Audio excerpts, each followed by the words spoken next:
Morning, Silvana Reed, Assistant Public Defender with and on behalf of Mr. Ruggs. All right. This is going to be a waiver. That is correct.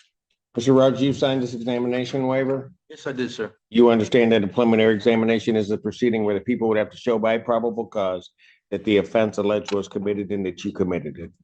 Yes, sir. And you understand that you'll not have that hearing and that you'll proceed to circuit court for further resolution. Yes, sir. People also waive their right. Preliminary examination having been waived, defendant is bound over to circuit court on count 1 with 2 following. Read. Thank you. We would acknowledge receipt of the information, waive any further reading and stand mute. Defendant having waived formal reading, standing mute, court will enter a not guilty plea. Pretrial will be set for 27th at 1:30 before Judge Slate Thursday. June 27, 2024, 1:30 Slade Thursday. Bond with its conditions will continue. Yes. Report the note in my file from the other APA that the bond violation review that's today. Yeah. I have the May 17th, 2024 bond violation report. I do. Is there a reason why you were missing? You were testing elsewhere, weren't you? No, sir. I was told I needed a court order, and I was on video Zoom with you on my last court order, and nobody contacted me and told me where to go. Why didn't they? I do have information about a facility that he would like to test at. He lived in Macomb County. We Yeah, I'm on GPS. Oh, I'm sorry. called them and they indicated as long as the order indicates what sort of panel needs testing and the frequency. Well, that was supposed to be done before. If I give you a test today, are you going to test? Yeah, the only thing I'm gonna fail for would be marijuana. Your Honor. Why are you using that? Can I speak freely? Yes. Your Honor, I'm gonna be upfront and honest with you. I used to have a crack cocaine addiction, and I've come a long way. I've been through a lot, this past few months. I lost my father, my grandmother. And there's no excuses. It's just the only thing that I've helped to. Give me an order. Okay, he's going to go over to community corrections test today. I'll get the results and then I'll determine what his bond will be as he proceeds up, because he's told me what's going to happen, and then we'll figure out. In the meantime, council can prepare an order so that he can test in Macomb. Okay. And then just to be clear for the record, the waiver is complete and we're only coming back on whether or not he'll be remanded. Pardon? The waiver's all set now. Well, technically, no. Got it. Because technically to retain jurisdiction, but I still have jurisdiction anyway. So he needs to go over and test, and then we'll figure out what we're gonna do. Okay.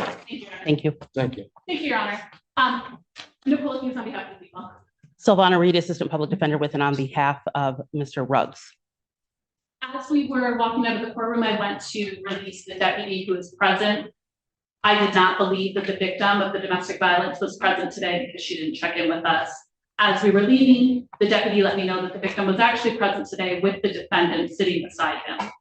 As we exited into the hallway so that I could see who the deputy was referring to, the defendant was speaking to Ms. Perkins out in the hallway, and the deputy confirmed that that is the victim. There, as I understand it, based on everything that's filed, there's no contact order. That, in addition to the corrections violation, I'm requesting that he be remanded and that his bond be revoked.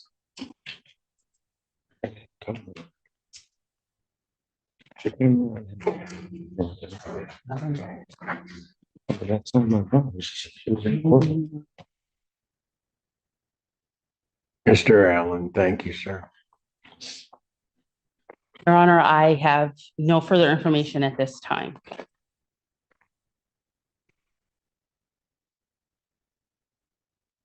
Does he admit to the violation? Your Honor.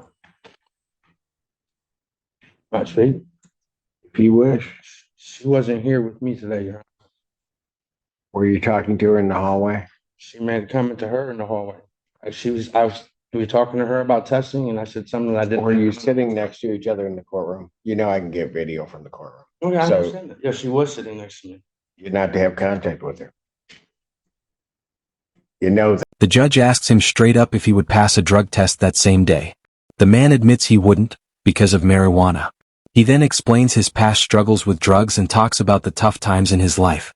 The judge listens, but it's clear that excuses and emotions don't change court rules.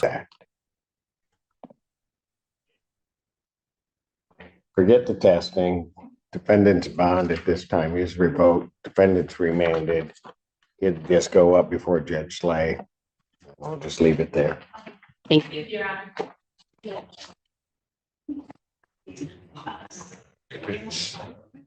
This is where the case completely turns. The defendant was sitting next to the victim in court and speaking to her in the hallway, even though contact was not allowed. The judge confirms it happened and mentions there is video proof. That's it, bond is taken away and he's sent straight to jail.